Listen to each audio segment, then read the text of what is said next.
Hello everyone, welcome to the new session of Cell Structure and Function Part 5th. आज हम इस session में पढ़ेंगे माइटोकॉन्ड्रिया और प्लास्टिड्स के बारे में। ये दोनों ऑर्गेनल्स जो है वो बहुत ही इंपॉर्टेंट है एग्जामिनेशन पॉइंट ऑफ व्यू से। ठीक है, सबसे पहले हम यहाँ पर बात करेंगे माइटोकॉन्ड्रिया की। माइटोकॉन्ड्रिया मैंने पहले भी बताया है कि माइटोकॉन्ड्रिया जो होता है वो साइटोप्लाज्म में जो ऑर्गेनल है वो पड़ा रहता है और जो है ये बहुत ही इंपॉर्टेंट फंक्शन को प्ले करता है। जैसे ये सेल है तो सेल के सेंटर में आपको न्यूक्लियस मिलेगा, न्यूक्लियस डबल मेम्ब्रेन है। ठीक है, अब इसके साथ साथ जो है माइटोकॉन्ड्रिया जो होता है वो भी डबल मेम्ब्रेन ऑर्गेनल है। ये मैंने आपको पिछले सेशन में भी बताया था कि कुछ ऑर्गेनल्स ऐसे होते हैं जो डबल मेम्ब्रेन ऑर्गेनल होते हैं, कुछ ऑर्गेनल ऐसे होते हैं जो सिंगल मेम्ब्रेन ऑर्गेनल होते हैं और कुछ ऑर्गेनल ऐसे भी होते हैं जिनमें कोई भी मेम्ब्रेन प्रेजेंट नहीं होती है। तो मैं एक बार फिर से आपको बता दूं कि अगर हम डबल मेम्ब्रेन ऑर्गेनल की बात करें तो हमारे पास माइटोकॉन्ड्रिया है, डबल मेम्ब्रेन ऑर्गेनल, प्लास्टिड भी है जो कि डबल मेम्ब्रेन ऑर्गेनल है और उसके साथ साथ जो न्यूक्लियस भी है। ठीक है, लेकिन इसके डबल मेम्ब्रेन में आपको छोटे छोटे पोर्स नजर आते हैं जिनको हम न्यूक्लियर पोर कहते हैं। बट माइटोकॉन्ड्रिया में और क्लोरोप्लास्ट में मुझे जो है यहाँ पर हमें कोई भी तरह के जो ऐसे पोर लाइक स्ट्रक्चर जो है वो प्रेजेंट होते हुए नहीं दिखाई देते। ठीक है, हम यहाँ पर बात करेंगे माइटोकॉन्ड्रिया की।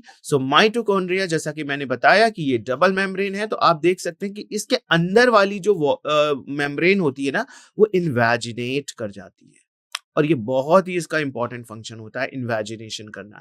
इन्वेजिनेट का कहने का मतलब ये होता है कि अंदर वाली जो मेम्ब्रेन होती है ना वो इस तरीके से अंदर की तरफ जो है वो मुड़ जाती है और इस तरीके से आप देख सकते हैं कि इन्वेजिनेशन इसका बनता है। ठीक है, और सरफेस एरिया को भी ये इंक्रीज करता है ना।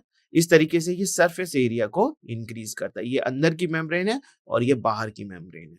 तो आप देख सकते हैं कि इसमें दो कंपार्टमेंट भी बन रहा है ना, आउटर मेम्ब्रेन और इनर मेम्ब्रेन के बीच में यहां पर एक कंपार्टमेंट बनता है और अंदर का जो मेम्ब्रेन होता है ये पूरा एक दूसरा कंपार्टमेंट बनाता है।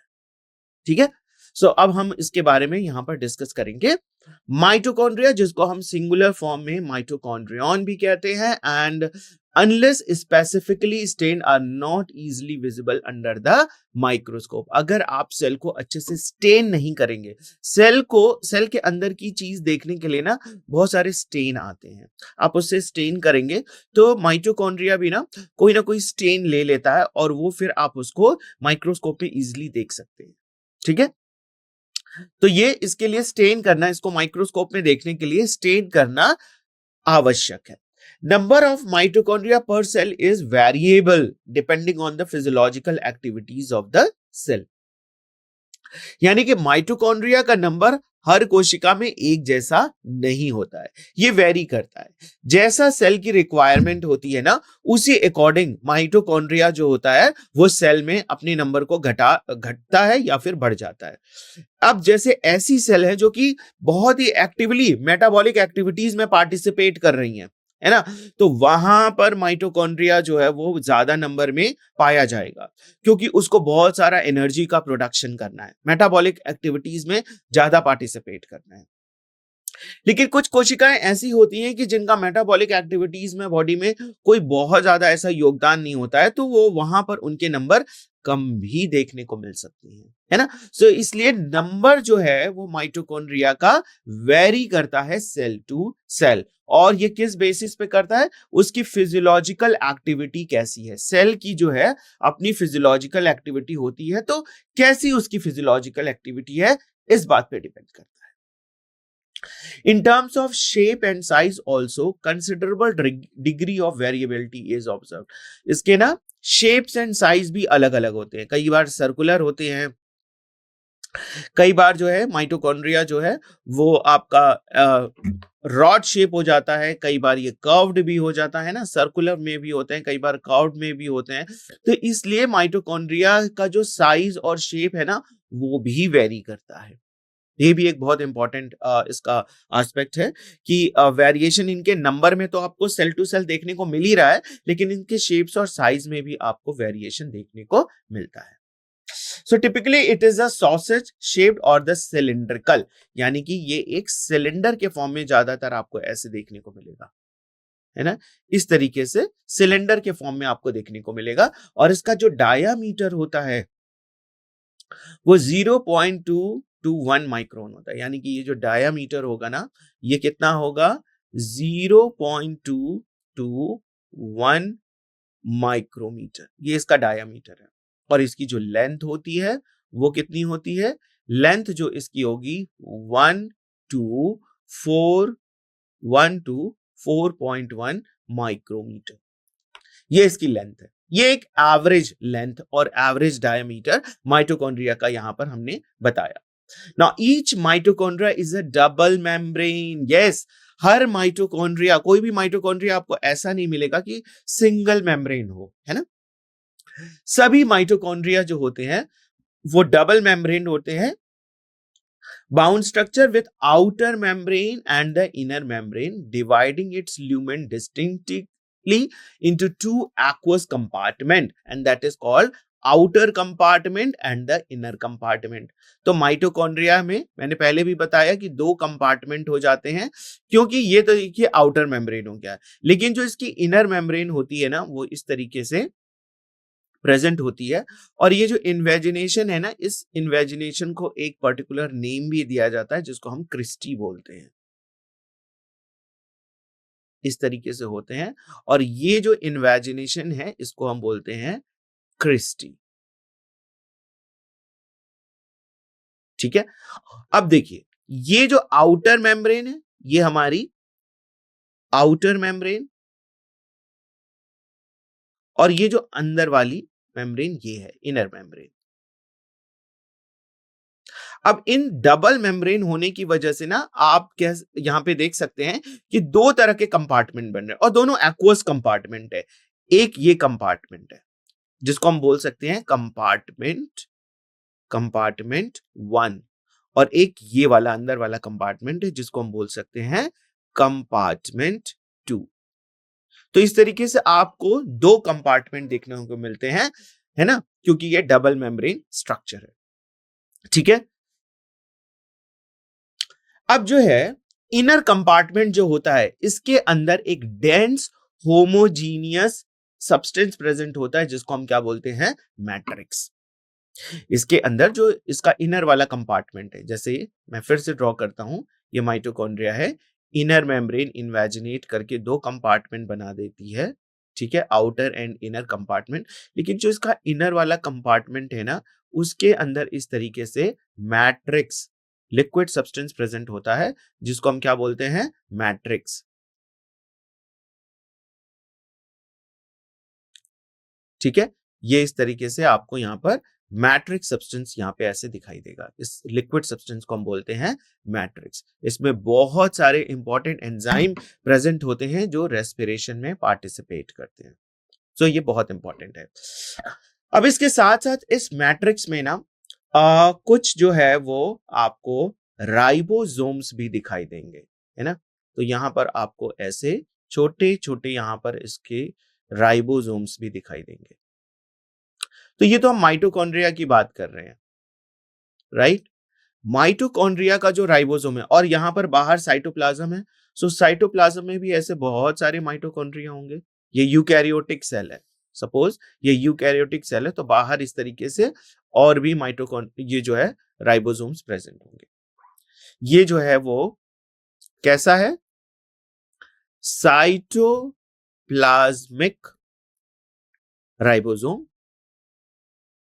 ठीक है। और इसके अंदर वाला जो राइबोसोम है वो है माइटोकॉन्ड्रियल राइबोसोम। ये बहुत ही इंपॉर्टेंट चीज है। दोनों राइबोसोम लेकिन सेम नहीं होते। दोनों राइबोसोम में बहुत फर्क होता है। सो अभी हम इस पे डिस्कस करेंगे, ठीक है। तो राइबोसोम माइटोकॉन्ड्रिया के अंदर भी प्रेजेंट है, राइबोसोम माइटोकॉन्ड्रिया के अंदर भी प्रेजेंट है, और जो है साइटोप्लाज्म में भी राइबोसोम प्रेजेंट है। लेकिन जो माइटोकॉन्ड्रिया के अंदर जो राइबोसोम प्रेजेंट है वो कैसा है? 70s टाइप, जैसा कि प्रोकैरियोटिक सेल्स में पाया जाता है। जब मैं प्रोकैरियोटिक सेल बता रहा था तो वहां पे मैंने बताया था कि राइबोसोम दो तरह के होते हैं, 70s type and 80s type. जो राइबोसोम्स माइटोकॉन्ड्रिया के अंदर पाया जाता है वही राइबोसोम जो है वो प्रोकैरियोटिक सेल में भी प्रेजेंट होता है, यानी कि 70s टाइप।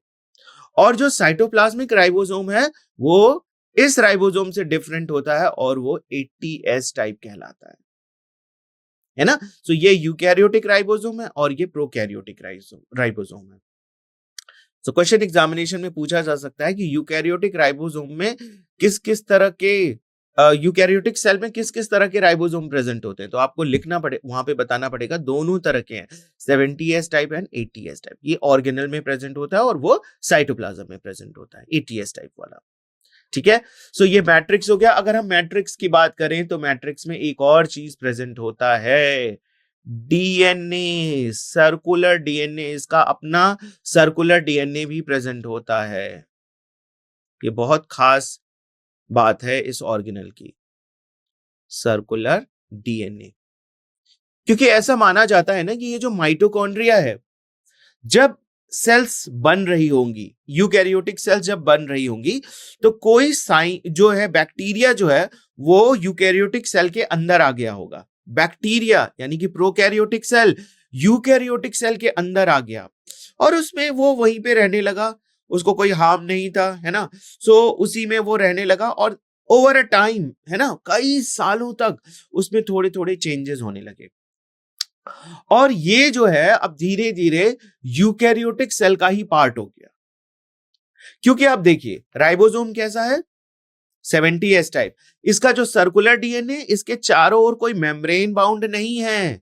और ऐसे ही चीज हमें देखने को मिलती है प्रोकैरियोटिक सेल में भी। प्रोकैरियोटिक सेल में भी हमें सर्कुलर डीएनए देखने को मिलता है न्यूक्लियोइड के फॉर्म में, उसके चारों ओर कोई न्यूक्लियर मेम्ब्रेन प्रेजेंट नहीं होता है। सो ये थोड़ा इवोल्यूशन की अगर हम बात करेंगे तो ये चीज यही बताता है कि कहीं ना कहीं ये जो माइटोकॉन्ड्रिया है ना, वो किसी ना किसी बैक्टीरिया से ही जो है वो यूकैरियोटिक सेल में आया होगा और वो उसका पार्ट बन के रह गया होगा। लेकिन ये बहुत है ना, 1 या 2 दिन में होने वाला जो है वो स्टेप नहीं है। इस प्रोसेस को होने में भी बहुत साल लग गए होंगे, है ना, हजारों वर्ष लग गए होंगे इस तरह की चीज होने में। और जो है जो बैक्टीरिया था वो अब यूकैरियोटिक सेल का ही हिस्सा हो गया और अब वो माइटोकॉन्ड्रिया, उसमें बहुत सारे चेंजेस भी आए, है ना। अब देखिए ये जो क्रिस्टी है, अगर आप देखेंगे बैक्टीरियल सेल को, तो बैक्टीरियल सेल की जो प्लाज्मा मेम्ब्रेन होती है, मैंने बताया था वहां पे कि 1 या 2 जगह जो प्लाज्मा मेम्ब्रेन होती है ना, वो अंदर की तरह इस तरह से इन्वेजिनेट करके एक स्ट्रक्चर बनाती है। उस स्ट्रक्चर को हम क्या कहते हैं? मीसोजोम। उस स्ट्रक्चर को हम बोलते हैं मीसोजोम। और मैंने ये भी बताया था कि इस मीसोजोम का कई फंक्शन है, सेल डिवीजन में पार्टिसिपेट करता है, रेप्लिकेशन में हेल्प करता है और दूसरा रेस्पिरेटरी फंक्शन को भी गवर्न करता है, क्योंकि इसके चारों ओर, इसके ऊपर बहुत सारे रेस्पिरेटरी एंजाइम पाए जाते हैं। तो अब देखिए इसी तरह का इन्वेजिनेशन हमें यहाँ पे बहुत जगह देखने को मिल रहा है ना। इसी तरह की जो इनफोल्डिंग्स है, जो क्रिस्टी के फॉर्म में हम यहाँ पे बोलते हैं, वही आप माइटोकॉन्ड्रिया के केस में यहाँ पे देख सकते हैं। तो बहुत सारे चेंजेस हो गए इस तरीके से, बहुत सारे जो है वो इन्वेजिनेशन कर गए होंगे और बाद में यही इन्वेजिनेशन क्रिस्टी के नाम से जाना जाता है। ठीक है, ओके।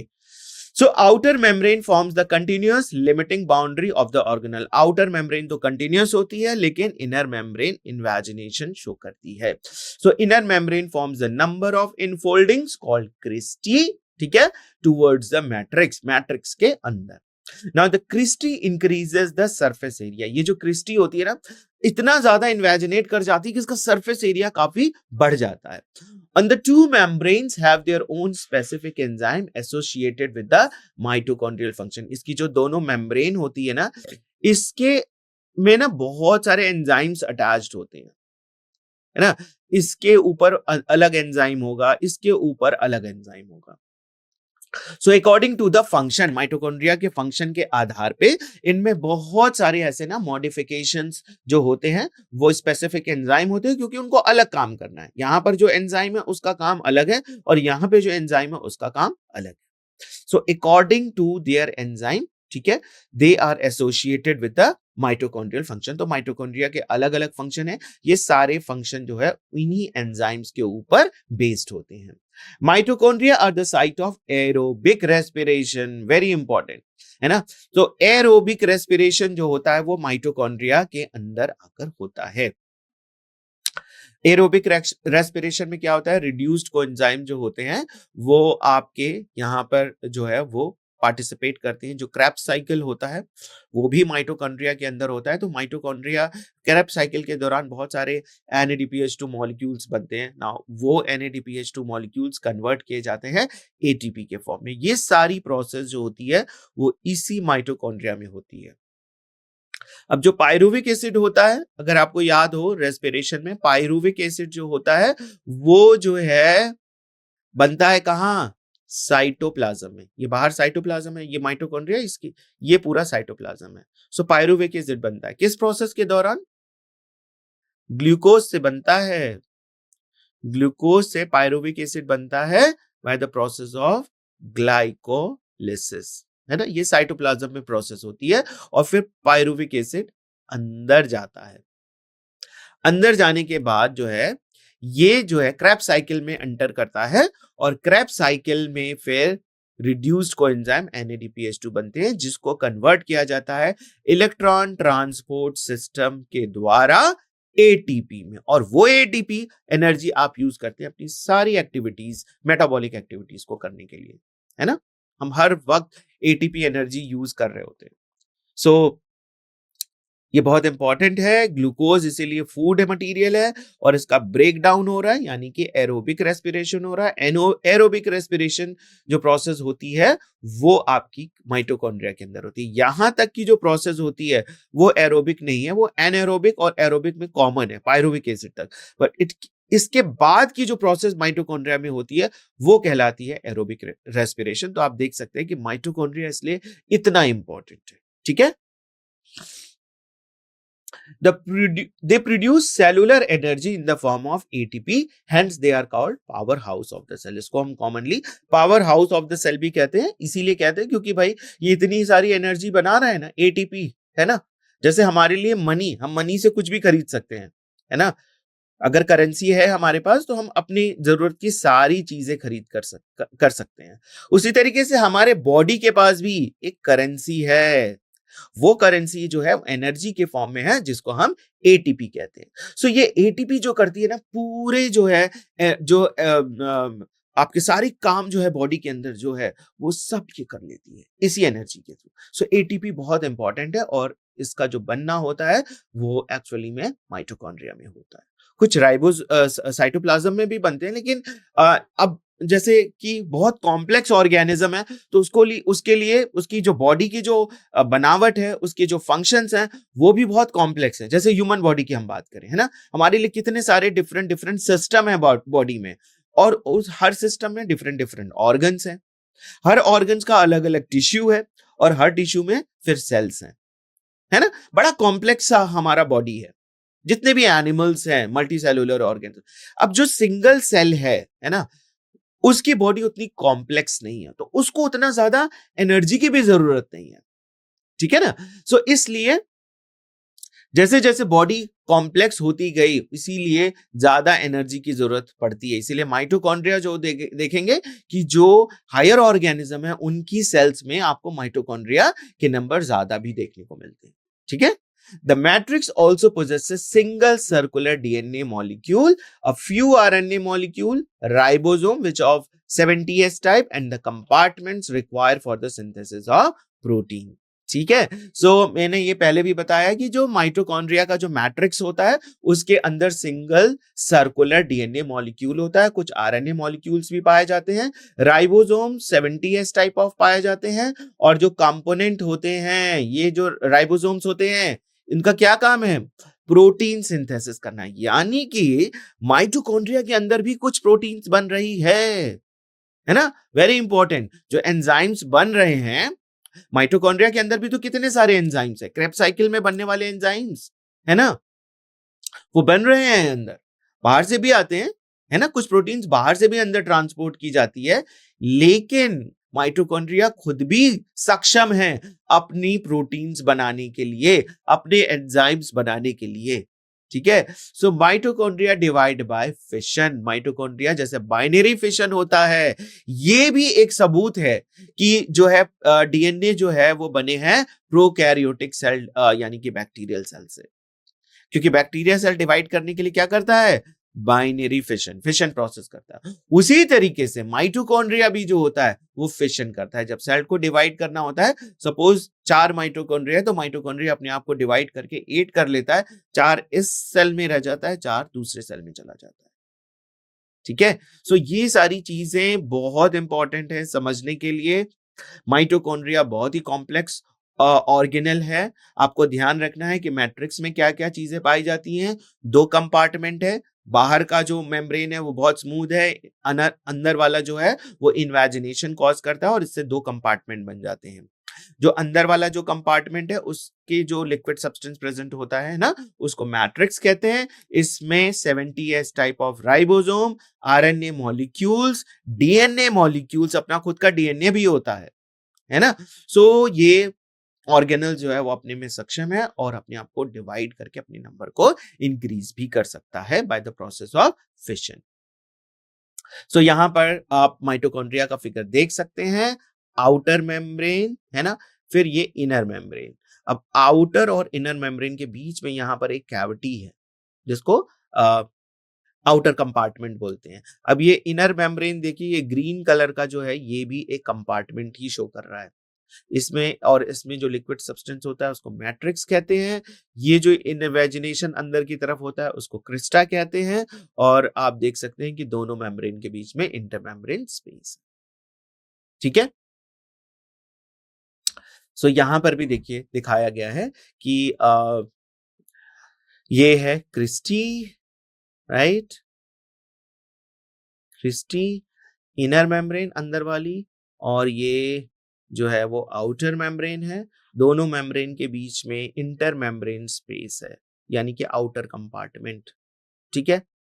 अब ये देखिए इलेक्ट्रॉन ट्रांसपोर्ट चेन, जिसके थ्रू NADPH2 को कन्वर्ट किया जाता है किसमें, ATP में। तो ये इलेक्ट्रॉन ट्रांसपोर्ट सिस्टम यहाँ पर पाए जाते हैं। आप देख सकते हैं कि यहाँ पे ब्लू कलर के छोटे छोटे कितने सारे राइबोसोम्स भी हैं। और ये बहुत सारे ग्रैन्यूल्स भी इसमें पाए जाते हैं, जो डार्क ब्लू कलर का यहाँ पर आप देख सकते हैं। ये जो सब्सटेंस इसमें प्रेजेंट है इनर कंपार्टमेंट में, इसको हम मैट्रिक्स भी कहते हैं। और जो है यहाँ पर आप देख सकते हैं माइटोकॉन्ड्रियल डीएनए भी है, ठीक है। अब जो हमारा सेकेंड ऑर्गेनल है वो है प्लास्टिड। ये भी बहुत इंपॉर्टेंट ऑर्गेनल है और ये भी जो है वो डबल मेम्ब्रेन ऑर्गेनल के फॉर्म में हमें दिखाई देता है सेल के अंदर। So plastids are found in all plants and in euglenoids. ये सारे प्लांट्स में पाया जाता है और यूग्लिनॉइड्स में भी पाया जाता है ना। यूग्लिनॉइड्स प्रोटिस्टा में है ये। सो ये जो ऐसा ऑर्गेनल है जिसमें इस तरीके से फ्लैजिला होता है ना। सो इसके अंदर भी आपको जो है वो प्लास्टिड दिखते हैं और ये फोटोसिंथेसिस प्रोसेस कर सकता है, लेकिन इनमें कोई सेल वॉल प्रेजेंट नहीं है। प्रोटिस्टा के अंदर कोई सेल वॉल नहीं पाई जाती है ना, वो सिंगल मेम्ब्रेन जैसे कि एनिमल सेल होती है, ये वैसे ही सेल है। सो जितने भी प्लांट सेल हैं उसमें आपको मिलेगा प्लास्टिड, लेकिन एक ऐसा प्रोटिस्टा में एक ऐसा हमारा ऑर्गेनिज्म है जिसको यूग्लिना कहते हैं या फिर यूग्लिनॉइड्स, उसमें भी हमें जो है वो इस तरीके से प्लास्टिड्स देखने को मिलते हैं। They are easily observed under the microscope as they are large. ये काफी बड़े ऑर्गेनल्स होते हैं और माइक्रोस्कोप में आसानी से देखे जा सकते हैं। They bear some specific pigment, thus imparting specific color to the plant. ये प्लांट्स में स्पेसिफिक पिगमेंट्स होते हैं, है ना, क्लोरोफिल A, B, C, ये सारे पिगमेंट्स होते हैं। इसके साथ कैरोटिनॉइड्स, जेंथोफिल्स, ये भी ऐसे पिगमेंट्स होते हैं, वो इसमें पाए जाते हैं, है ना। So based on the type of pigment, plastids can be classified into chloroplast, chromoplast and leucoplast. ये 3 तरह के हमारे plastids हैं. ठीक है, प्लास्टिड हमारे 3 तरह के होते हैं, क्लोरोप्लास्ट, क्रोमोप्लास्ट एंड ल्यूकोप्लास्ट. सो जो क्लोरोप्लास्ट होता है वो क्लोरोफिल कंटेन करता है, कैरोटेनॉइड्स भी अपने साथ कंटेन करता है और साथ में कुछ पिगमेंट्स भी इसके होते हैं, which are responsible for trapping light energy essential for the photosynthesis, जो कि रिस्पॉन्सिबल होता है लाइट एनर्जी को ट्रैप करने के लिए और फोटोसिंथेसिस प्रोसेस को फुलफिल करने के लिए. समझ में आया? सो ये क्लोरोप्लास्ट बहुत ही इंपॉर्टेंट है. आपका जो क्लोरोप्लास्ट यानी कि इसके अंदर जो है वो ग्रीन पिगमेंट क्लोरोफिल प्रेजेंट होता है, कैरोटेनॉइड्स प्रेजेंट होते हैं, जो कि कैसा कलर इंपार्ट करते हैं ऑर्गेन प्लांट ऑर्गन के ऊपर, ग्रीन कलर. अब जो हमारे क्रोमोप्लास्ट होते हैं, दूसरे टाइप के जो हमारे प्लास्टिड्स हैं, इसमें सॉल्युबल कैरोटेनॉइड्स पिगमेंट्स भी प्रेजेंट होते हैं, जैसे कि कैरोटीन, जेंथोफिल, है ना. और ये जैसे येलो है, रेड है ना. ग्रीन के अलावा जो आप डिफरेंट कलर्स के फ्लावर देखते हैं, उसमें जो क्या प्रेजेंट होता है, क्रोमोप्लास्ट. और ये क्रोमोप्लास्ट जो है वो कैरोटीन्स इसमें होती है, कैरोटेनॉइड्स होते हैं, जेंथोफिल होते हैं.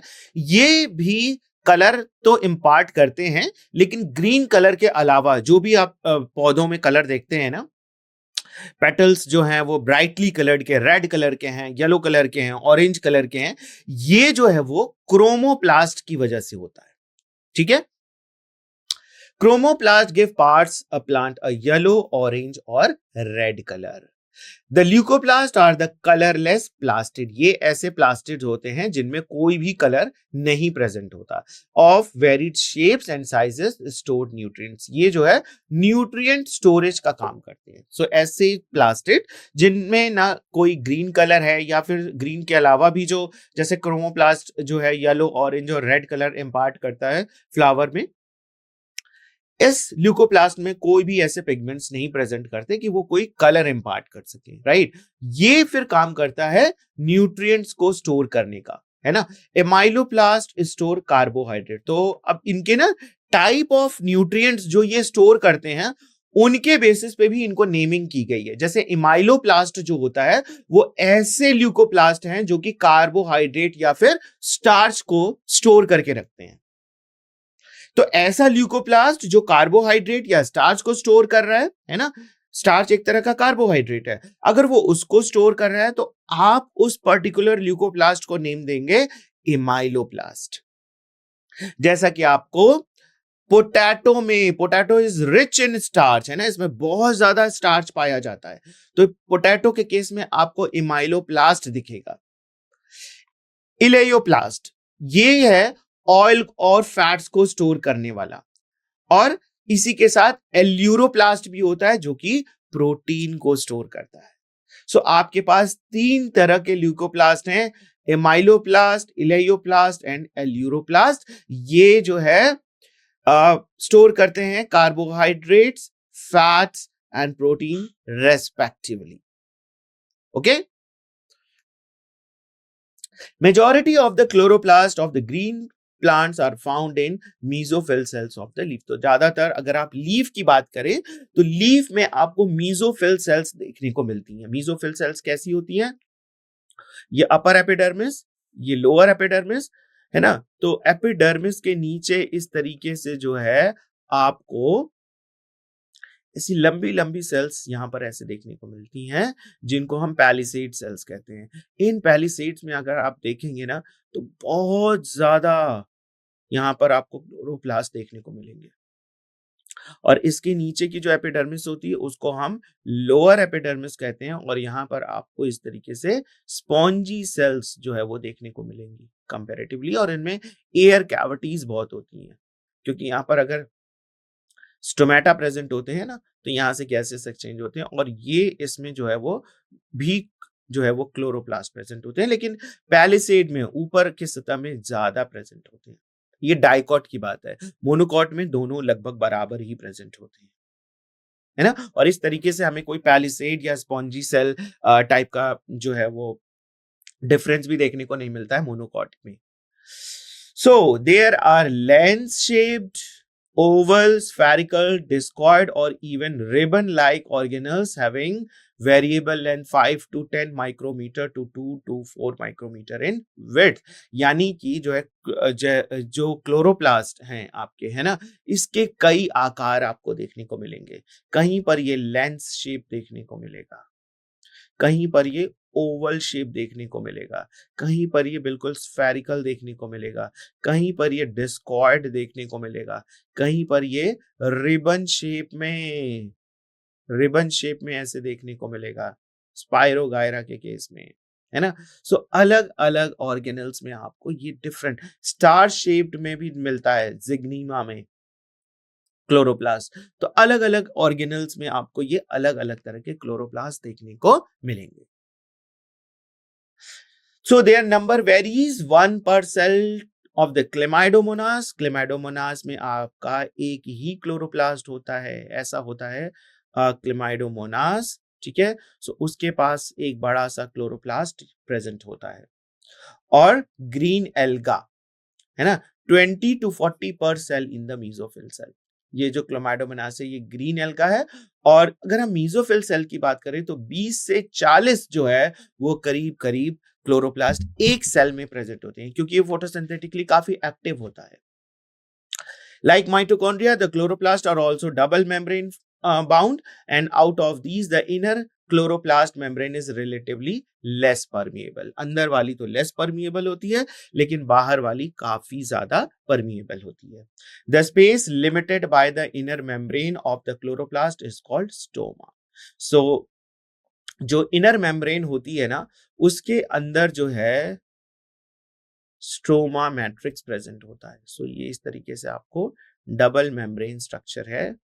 और आपको यहाँ पर जो है वो कुछ ऐसे जैसे सिक्के रखे होते हैं ना, सिक्कों को आप रख दीजिए तो इस तरीके से ये पाइल्स हो जाते हैं ना, इकट्ठा इस तरीके से. सो इनको हम बोलते हैं, ये थाइलोकॉइड्स हैं. थाइलोकॉइड्स एक के ऊपर एक ऐसे रखे रहते हैं और ये जो है एक इकट्ठा हो जाते हैं इस तरीके से, और इनको हम बोलते हैं ग्राना. लेकिन कुछ लैमेली होती है जो कि इस तरीके से प्रेजेंट होती है, ग्रानास को ऐड करने का काम करती है, या फिर कुछ ऐसे ही प्रेजेंट होती है. जो ऐसे ही प्रेजेंट होती है उसको हम बोलते हैं स्ट्रोमा लैमेली, ठीक है.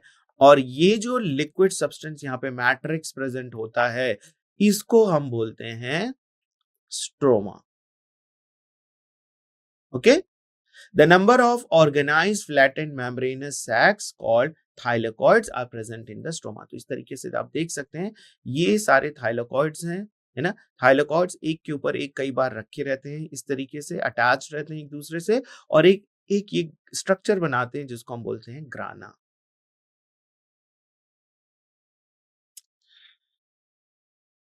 Thylakoids are arranged in a stack like a piles of coins called grana.